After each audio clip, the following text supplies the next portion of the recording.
Bram Stoker's Dracula. Read by a vampire. Chapter 1. Jonathan Harker's Journal. 3rd of May. Bistritz. Left Munich at 8:35 p.m. on 1st of May, arriving at Vienna early next morning.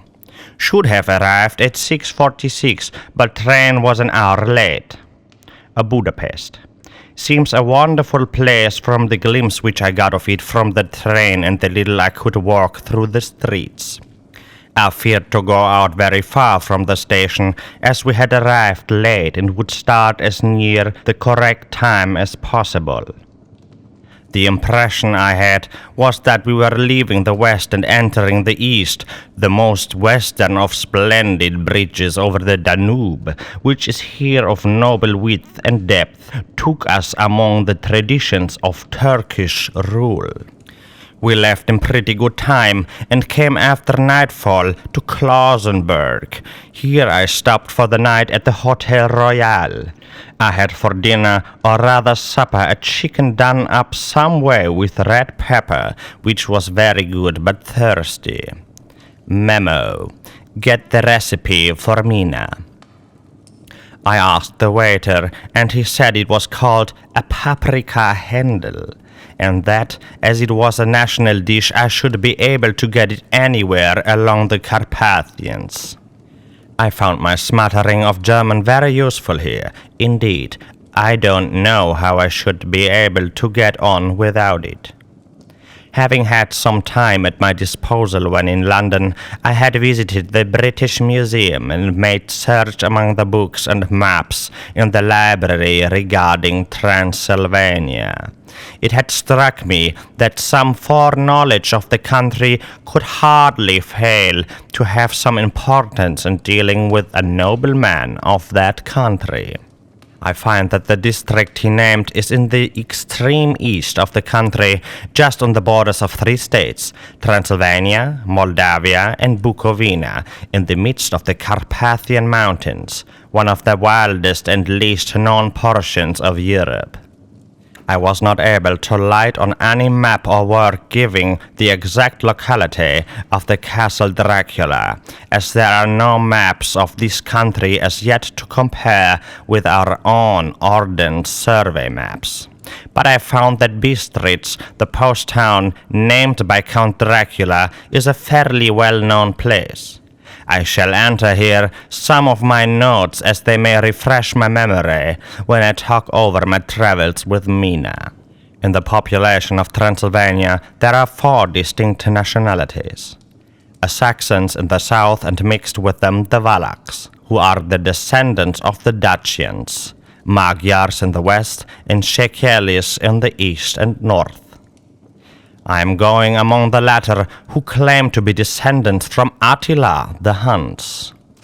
This may be so, for when the Magyars conquered the country in the 11th century, they found the Huns settled in it. I read that every known superstition in the world is gathered in the horseshoe of the Carpathians, as if it were the center of some sort of imaginative whirlpool. If so, my stay may be very interesting. Memo. I must ask the Count all about them. I did not sleep well, though my bed was comfortable enough, for I had all sorts of queer dreams. There was a dog howling all night under my window, which may have had something to do with it. Or it may have been the paprika, for I had to drink up all the water in my carafe, and was still thirsty. Towards morning, I slept and was weakened by the continuous knocking at my door, so I guess I must have been sleeping soundly then. I had for breakfast more paprika and a sort of porridge of maize flour, which they said was mamaliga, and eggplant stuffed with forcemeat, a very excellent dish, which they called impletata. A memo. Get the recipe for this also. I had to hurry breakfast, for the train started a little before 8, or rather it ought to have done so, for after rushing to the station at 7:30, I had to sit in the carriage for more than an hour before we began to move. It seems to me that the further east you go, the more unpunctual are the trains. What ought they to be in China? All day long we seemed to dawdle through the country, which was full of beauty of every kind. Sometimes we saw little towns or castles on the top of steep hills, such as we see in old missals. Sometimes we ran by rivers and streams which seemed from the wide stony margin of each side of them to be subject of great floods. It takes a lot of water and running strong to sweep the outside edge of a river clear. At every station there was groups of people, sometimes crowds, and in all sorts of attire. Some of them were just like the peasants at home, or those I saw coming through France and Germany, with short jackets and round hats, and homemade trousers, but others were very picturesque.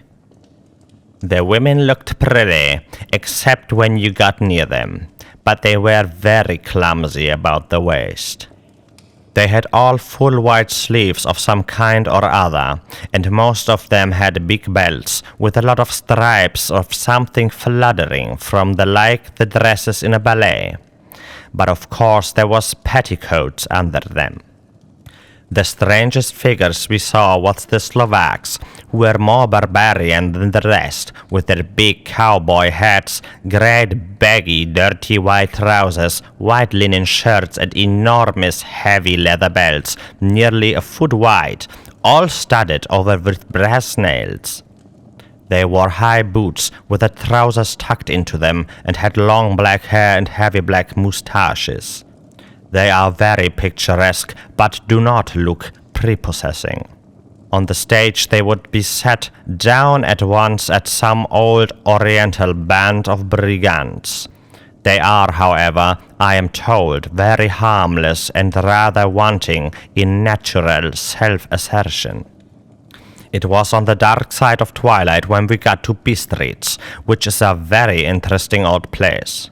Being practically on the frontier, for the Bogo Pass leads from it into Bukovina, it has had a very stormy existence, and it certainly shows marks of it. 50 years ago, a series of great fires took place which made terrible havoc on 5 separate occasions. At the very beginning of the 17th century, it underwent a siege of 3 weeks and lost 13,000 people, the casualties of war proper being assisted by famine and disease. Count Dracula had directed me to go to the Golden Krone Hotel, which is found, to my great delight, to be thoroughly old-fashioned, for of course I wanted to see all I could of these ways of the country. I was evidently expected, for when I got near the door I faced a cheery-looking elderly woman in the usual peasant dress. White undergarments with a long double apron, front and back, of colored stuff fitting almost too tight for her modesty. When I came close she bowed and said, "The Herr Englishman." "Yes," I said, "Jonathan Harker." She smiled and gave some message to an elderly man in white shirt-sleeves who had followed her to the door. He went, but immediately returned with a letter. "My friend, welcome to the Carpathians. I am anxiously expecting you. Sleep well tonight. At 3 tomorrow the diligence will start for Bukovina. A place on it is kept for you. At the Borgo Pass my carriage will await you and will bring you to me. I trust that your journey from London has been a happy one, and that you will enjoy your stay in my beautiful land. Your friend, Dracula." 4th of May.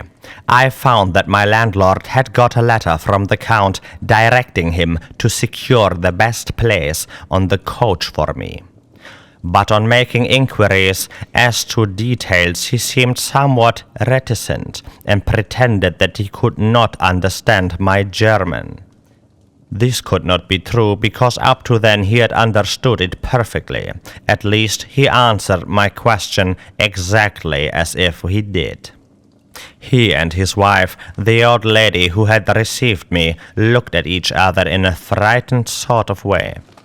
He mumbled out that the money had been sent in a letter, and that was all he knew. When I asked him if he knew Count Dracula and could tell me anything of his castle, both he and his wife crossed themselves, and, saying that they knew nothing at all, simply refused to speak further. It was so near the time of starting that I had no time to ask anyone else, for it was all very mysterious and not by any means comforting. Just before I was leaving, the old lady came up to my room and said in a hysterical way, "Must you go? Oh, young Herr, must you go?" She was in such an excited state that she seemed to have lost a grip of what German she knew, and mixed it all up with some other language which I did not know at all. I was just able to follow her by asking many questions. When I told her that I must go at once and that I was engaged on important business, she asked again, "Do you know what day it is?" I answered that it was the 4th of May. She shook her head as she said again, "Oh yes, I know that, but do you know what day it is?" On my saying that I did not understand, she went on, "It is the eve of St. George's Day. Do you not know that tonight, when the clock strikes midnight, all the evil things in the world will have full sway? Do you know where you are going and what you are going to?" She was in such evident distress that I tried to comfort her, but without effect. Finally, she went down on her knees and implored me not to go, at least to wait a day or two before starting. It was all very ridiculous, but I did not feel comfortable. However, there was a business to be done, and I could allow nothing to interfere with it. I tried to raise her up, and said as gravely as I could that I thanked her, but my duty was imperative, and that I must go. She then rose and dried her eyes, and taking a crucifix from her neck, offered it to me. I did not know what to do, for, as an English churchman, I have been taught to regard such things as in some measure idolatrous, and yet it seemed so ungracious to refuse an old lady meaning so well, and in such a state of mind. She saw, I suppose, the doubt in my face, for when she put the rosary around my neck and said, "For your mother's sake," and went out of the room. I am writing up this part of the diary whilst I am waiting for the coach, which is of course late, and the crucifix is still round my neck. Whether it is the old lady's fear, or the many ghostly traditions of this place, or the crucifix itself, I do not know, but I am not feeling nearly as easy in my mind as usual. If this book should ever reach Mina before I do, let it bring my goodbye. Here comes the coach. 5th of May. The castle. The grey of the morning has passed, and the sun is high over the distant horizon, which seems jagged, whether with trees or hills I know not, for it is so far off that big things and little are mixed. I am not sleepy, and as I am not to be called till I awake, naturally I write till sleep comes. There are many odd things to put down, and lest who reads them may fancy that I dined too well before I left Bistritz. Let me put down my dinner exactly. I dined on what they called robber steak, Bits of bacon, onion and beef seasoned with red pepper and strung on sticks and roasted over the fire in simple style of the London's cat's meat. The wine was golden mariage, which produces a queer sting on the tongue, which is however not disagreeable. I had only a couple of glasses of this and nothing else. When I got on the coach, the driver had not taken his seat, and I saw him talking to the landlady. They were evidently talking of me, for every now and then they looked at me, and some of the people who were sitting on the bench outside the door came and listened, and then looked at me, most of them pityingly. I could hear a lot of words often repeated, queer words, for there were many nationalities in the crowd, so I quietly got my Polyglot Dictionary from my bag and looked them out. I must say they were not cheering to me, for amongst them were Ordog, Satan, Pokol, Hell, Stregoicha, Witch, Vrolok and Vroslak. Both mean the same thing, one being Slovak and the other Serbian, for something that is either werewolf or vampire. Memo: I must ask the Count about these superstitions. When we started, the crowd round the inn door, which had by this time swelled to a considerable size, all made the sign of the cross and pointed 2 fingers towards me. With some difficulty, I got a fellow passenger to tell me what they meant. He would not answer at first, but on learning that I was English, he explained that I was a charm or guard against the evil eye. This was not very pleasant for me, just starting for an unknown place to meet an unknown man. But everyone seemed so kind-hearted and so sorrowful and so sympathetic that I could not but be touched.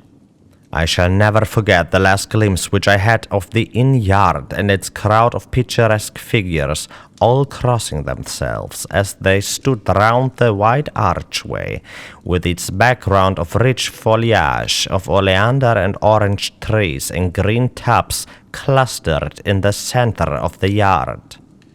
Then our driver, whose wide linen drawers covered the whole front of the box seat, Gotza, they call them, cracked his big whip over his false moor horses, which ran abreast, and we set off on our journey. I soon lost sight and recollection of ghostly fears and the beauty of the scene as we drove along, although had I known the language, or rather languages, which my fellow passengers were speaking, I might not have been able to throw them off so easily. Before us lay a green sloping land full of forests and woods, with here and there steep hills crowned with clumps of trees or with farmhouses, the blank gable end to the road. There was everywhere a bewildering mass of fruit blossom, apple, plum, pear, cherry. As we drove by, I could see the green grass under the trees, spangled with the fallen petals. In and out amongst the green hills of what they call here the Mittelland ran the road, losing itself as it swept around the grassy curve or was shut out by the straggling end of pine woods, which here and there ran down the hillside like tongues of flame. The road was rugged, but still we seemed to fly over it with a feverish haste. I could not understand then what the haste meant, but the driver was evidently bent on losing no time in reaching Borgo-Prund. I was told that this road is in summertime excellent, but that it had not yet been put in order after the winter snows. In this respect, it is different from the general run of roads in the Carpathians, for it is an old tradition that they are not to be kept in the good order. Of old the hospodars would not repair them, lest the Turks should think that they were preparing to bring in foreign troops, and so hasten the war, which was always really at loading point. Beyond the green swelling hills of the Mittelland rose mighty slopes of forest up to the lofty steeps of the Carpathians themselves. Right and left of us they towered, with the afternoon sun falling full upon them and bringing out all the glorious colors of this beautiful range, deep blue and purple in the shadows of the peaks, green and brown where grass and rock mingled, and an endless perspective of jagged rock and pointed crags, till these were themselves lost in the distance, where the snowy peaks rose grandly. Here and there seemed mighty rifts in the mountains, through which, as the sun began to sink, we saw now and again the white gleam of falling water. One of my companions touched my arm as we swept around the base of a hill and opened up the lofty, snow-covered peak of a mountain, which seemed, as we wound on our serpentine way, to be right before us. "Look, Eastern Jack." God see it, and he crossed himself reverently. As we wound on our endless way and the sun sank lower and lower behind us, the shadows of the evening began to creep round us. This was emphasized by the fact that the snowy mountain top still held the sunset and seemed to glow out with a delicate, cool pink. Here and there were Czechs and Slovaks, all in picturesque attire, but I noticed that Guatre was painfully prevalent. By the roadside were many crosses, and as we swept by, my companions all crossed themselves. Here and there was a peasant man or woman kneeling before a shrine, who did not even turn round as we approached, but seemed in the self-surrender of devotion to have neither eyes nor ears for the outer world. There were many things new to me, for instance, hayricks in the trees, and here and there very beautiful masses of weeping birch, their white stems shining like silver through the delicate green of the leaves. Now and again we passed a lighter wagon, the ordinary peasant's cart, with its long snake-like vertebrae calculated to suit the inequalities of the road. On this were sure to be seated quite a group of homecoming peasants, the Czechs with their white and the Slovaks with their colored sheepskins, the latter carrying lance fashion, their long staves with axe at end. As the evening fell, it began to get very cold, and the growing twilight seemed to merge into one dark mistiness, the gloom of the trees, oak, beech, and pine, though in the valleys which ran deep between the spurs of the hills as we ascended through the pass, the dark figure stood out here and there against the background of laying snow. Sometimes, as the road was cut through the pine woods that seemed in the darkness to be closing down upon us, great masses of grayness, which here and there bestrewed the trees, produced a peculiar, weird, and solemn effect, which carried on the thoughts of grim fancies engendered earlier in the evening, when the falling sunset threw into strange relief the ghost-like clouds which amongst the Carpathians seemed to wind ceaselessly through the valleys. Sometimes the hills were so steep, despite our driver's haste, the horses could only go slowly. I wished to get down and walk up them as we do at home, but the driver would not hear of it. No, no, he said. You must not walk here, the dogs are too fierce. And then he added with what he evidently meant for grim pleasantry, for he looked around to catch the approving smile of the rest, and you may have enough of such matters before you go to sleep. The only stop he would make was a moment's pause to light his lamps. When it grew dark, there seemed to be some excitement amongst the passengers, and they kept speaking to him, one after the other, and though urging him to further speed. He lashed the horses unmercifully with his long whip, and with wild cries of encouragement urged them on to further exertions. Then through the darkness I could see a sort of patch of grey light ahead of us, as though there were a cleft in the hills. The excitement of the passengers grew greater. The crazy coach rocked on its great leather springs and swayed like a boat tossed on a stormy sea. I had to hold on. The road grew more level and we appeared to fly along. Then the mountains seemed to come nearer to us and each side to a frown down upon us. We were entering on the Borgo Pass. One by one, several of the passengers offered me gifts, which they pressed upon me with an earnestness which would take no denial. These were certainly of an odd and varied kind, but each was given in simple good faith, with a kindly word and a blessing, and that same strange mixture of fear-meaning movements which I had seen outside the hotel at Bistritz. The sign of the cross and the guard against the evil eye. Then, as we flew along, the driver leaned forward, and on each side the passengers, craning over the edge of the coach, peered eagerly into the darkness. It was evident that something very exciting was either happening or expected, but though I asked each passenger, no one would give me the slightest explanation. This state of excitement kept on for some little time, and at last we saw before us the pass opening out on the eastern side. There were dark rolling clouds overhead, and in the air the heavy oppressive sense of thunder. It seemed as though the mountain range had separated two atmospheres, and that now we had got into the thunderous one. I was now myself looking out for the conveyance which was to take me to the Count. Each moment I expected to see the glare of lamps through the blackness, but all was dark. The only light was the flickering rays of our lamps, in which the steam from our hard-driven horses rose in a white cloud. We could see now the sandy road lying white before us, but there was on it no sign of a vehicle.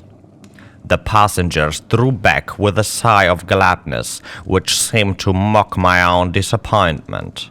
I was already thinking that I had best do when the driver, looking out his watch, said to the others something which I could hardly hear. It was spoken so quietly and in so low a tone I thought it was an hour less than the time. Then turning to me he spoke in German, worse than my own. There is no carriage here. The Herr is not expected after all.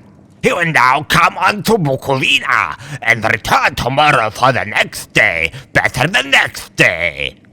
Whilst he was speaking, the horses began to neigh and snort and plunge wildly, so that the driver had to hold them up. Then, amongst a chorus of screams from the peasants and the universal crossing of themselves, a sledge with 4 horses drove up behind us, overtook us, and drew up beside the coach. I could see from the flash of our lamps, as the rays fell on them, that the horses were coal-black and splendid animals. They were driven by a tall man with a long brown beard and a great black hat, which seemed to hide his face from us. I could only see the gleam of a pair of very bright eyes, which seemed red in the lamplight, and he turned to us. He said to the driver, "You are early tonight, my friend." The man stammered in reply, "The English Herr was in a hurry." To which the stranger replied, "That is why I suppose you wished him to go on to Bukovina. You cannot deceive me, my friend.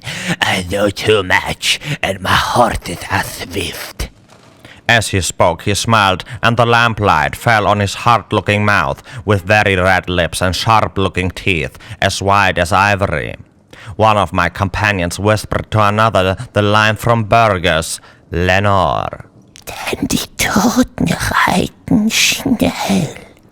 For the dead travel fast. The strange driver evidently heard the words, for he looked up with a gleaming smile. The passenger turned his face away, at the same time putting out his 2 fingers and crossing himself. "Give me the Herr's luggage," said the driver, and with exceeding alacrity my bags were handed out and put in the calash. Then I descended from the side of the coach as the calash was close alongside, the driver helping me with a hand which caught my arm in a grip of steel. His strength must have been prodigious. Without a word, he shook his reins, the horses turned, and we swept into the darkness of the pass. As I looked back, I saw the steam from the horses of the coach by the light of the lamps, and projected against it the figures of my late companions crossing themselves. Then the driver cracked his whip and called his horses, and off they swept on their way to Bukovina. As they sank into the darkness, I felt a strange chill and lonely feeling come over me. But a cloak was thrown over my shoulders and a rug across my knees, and the driver said in excellent German, "The night is chill, mein Herr, and my master, the Count, bade me take all care of you. There is a flask of Slivovitz, the plum brandy of the country, underneath the seat, if you should require it." I did not take any, but it was a comfort to know it was there all the same. I felt a little strangely and not a little frightened. I think had there been any alternative, I should have taken it instead of prosecuting that unknown night journey. The carriage went at a hard pace straight along. Then we made a complete turn and went along another straight road. It seemed to me that we were simply going over and over the same ground again, and so I took note of the salient point and found that it was so. I would have liked to have asked the driver what this all meant, but I really feared to do so, for I thought that placed as I was, any protest would have no effect in case there had been an intention to delay. By and by, however, as I was curious to know how time was passing, I struck a match and by its flame looked at my watch. It was within a few minutes of midnight. This gave me a sort of shock, for I suppose the general superstition about midnight was increased by my recent experiences. I waited with a sick feeling of suspense. Then a dog began to howl somewhere in a farmhouse far down the road, a long agonizing wailing as if from fear. The sound was taken up by another dog, and then another, till, borne on the wind, which was now sighed softly through the pass, a wild howling began, which seemed to come from all over the country, as far as the imagination could grasp it through the gloom of the night. At the first howl, the horses began to strain in the rear, but the driver spoke to them soothingly, and they quieted down, but shivered and sweated as though after a runaway from sudden fright. Then, far off in the distance, from the mountains on each side of us began a louder and sharper howling, that of wolves, which affected both the horses and myself in the same way. For I was minded to jump from the calash and run, whilst they reared again and plunged madly, so that the driver had to use all his great strength to keep them from bolting. In a few minutes, however, my own ears got accustomed to the sound, and the horses so far became quiet that the driver was able to descend and to stand before them. He patted and soothed them, and whispered something in their ears, as I have heard of horse-tamers doing, and with extraordinary effect, for under his caresses they became quite manageable again, though they still trembled. The driver again took his seat and, shaking his reins, started off at a great pace. This time, after going to the far side of the pass, he suddenly turned down a narrow roadway which ran sharply to the right. Soon we were hemmed in with trees, which in places arched right over the roadway till we passed as through a tunnel. And again, great frowning rocks guarded us boldly on either side. Though we were in shelter, we could hear the rising wind, for it moaned and whistled through the rocks, and the branches of the trees crashed together as we swept along. It grew colder and colder still, and fine powdery snow began to fall, so that soon we and all around us were covered with a white blanket. The keen wind still carried the howling of the dogs, though this grew fainter as we went on our way. The baying of the wolves sounded nearer and nearer, as though they were closing round on us from every side. I grew dreadfully afraid, and the horses shared my fear. The driver, however, was not in the least disturbed. He kept turning his head to left and right, but I could not see anything through the darkness. Suddenly, away on our left, I saw a faint flickering blue flame. The driver saw it at the same moment. He at once checked the horses and, jumping to the ground, disappeared into the darkness. I did not know what to do, the less as the howling of the wolves grew closer. But while I wondered, the driver suddenly appeared again and without a word took his seat, and we resumed our journey. I think I must have fallen asleep and kept dreaming of the incident, for it seemed to be repeated endlessly, and now looking back, it is like a sort of awful nightmare. Once the flame appeared so near the road that even in the darkness around us I could watch the driver's motions. He went rapidly to where the blue flame arose. It must have been very faint, for it did not seem to illuminate the place around it at all, and gathering a few stones formed them into some device.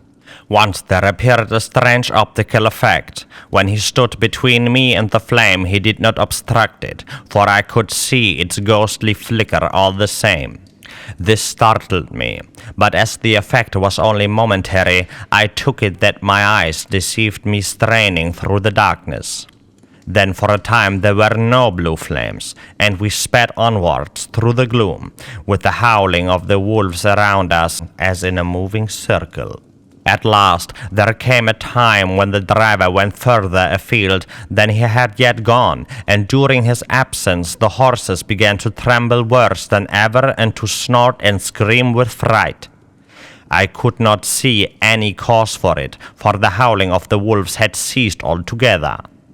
Just then the moon sailing through the black clouds appeared behind the jagged crest of a beetling pine-clad rock, and by its light I saw around us a ring of wolves with white teeth and lolling red tongues, with long sinewy limbs and shaggy hair. They were 100 times more terrible in the grim silence which held them than even when they howled. For myself, I felt a sort of paralysis of fear. It is only when a man feels himself face to face with such horrors that he can understand their true import. All at once, the wolves began to howl as though the moonlight had some peculiar effect on them. The horses jumped about and reared and looked helplessly around with eyes that rolled in a way painful to see. But the living ring of horror encompassed them on every side, and they had perforce to remain within it. I called to the coachman to come, for it seemed to me that our only chance was to try to break out through the ring and to aid his approach. I shouted and beat the side of the calash, hoping by the noise to scare the wolves from the side so as to give him a chance of reaching the trap. How he came there, I know not, but I heard his voice raised in a tone of imperious command, and looking towards the sound, saw him stand in the roadway. As he swept his long arms, as though brushing aside some impalpable obstacle, the wolves fell back and back further still. Just then a heavy cloud passed across the face of the moon, so that we were again in darkness. When I could see again, the driver was climbing into the calash, and the wolves disappeared. This was all so strange and uncanny that a dreadful fear came upon me, and I was afraid to speak or move. The time seemed interminable as we swept on our way, now in almost complete darkness, for the rolling clouds obscured the moon. We kept on ascending, with occasional periods of quick descent, but in the main always ascending. Suddenly, I became conscious of the fact that the driver was in the act of pulling up the horses in the courtyard of a vast ruined castle, from whose tall black windows came no ray of light, and whose broken battlements showed a jagged line against the sky. End of Chapter 1. Croak, croak.